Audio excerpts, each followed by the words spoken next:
సూర్యగ్రహణం ఇది కేవలం ఆకాశంలో జరిగే అద్భుతమా లేక మన పూర్వీకులు హెచ్చరించిన గడ్డుకాలమా?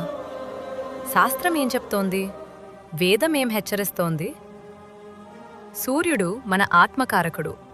జ్యోతిష శాస్త్రం ప్రకారం ఛాయాగ్రహాలైన రాహువు లేదా కేతువు సూర్యుడిని పట్టుకున్నప్పుడు ఆ సమయం అత్యంత కలుషితమైనదిగా పరిగణించబడుతుంది.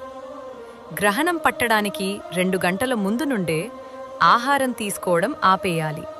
ఎందుకంటే సూర్యరశ్మి లేనప్పుడు బ్యాక్టీరియా ప్రభావం ఎక్కువై మన జీర్ణశక్తి మందగిస్తుంది.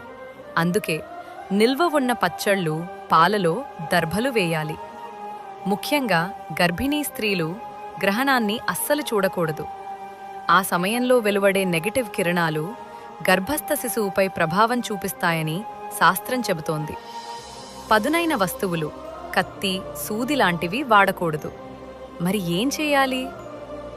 గ్రహణ సమయం సాధన చేయడానికి అద్భుతమైన సమయం. ఈ సమయంలో చేసే మంత్రజపం 1000 రెట్ల ఫలితాన్ని ఇస్తుంది. అందుకే మౌనంగా ఉండి ఇష్టదైవాన్ని మీ మనసులో స్మరించుకోండి. గ్రహణం విడిచిన వెంటనే కట్టుబట్టలతో తలస్నానం చేయాలి. ఇంటిని శుభ్రం చేసుకుని దీపం వెలిగించి పేదవారికి దానం చేస్తే గ్రహణ దోషాలు తొలగిపోతాయి. సైన్స్ మరియు సంప్రదాయం కలిసిన ఈ నియమాలను పాటిద్దాం. సూర్య భగవానుడి అనుగ్రహాన్ని పొందుదాం. ఓం ఆదిత్యాయ నమః.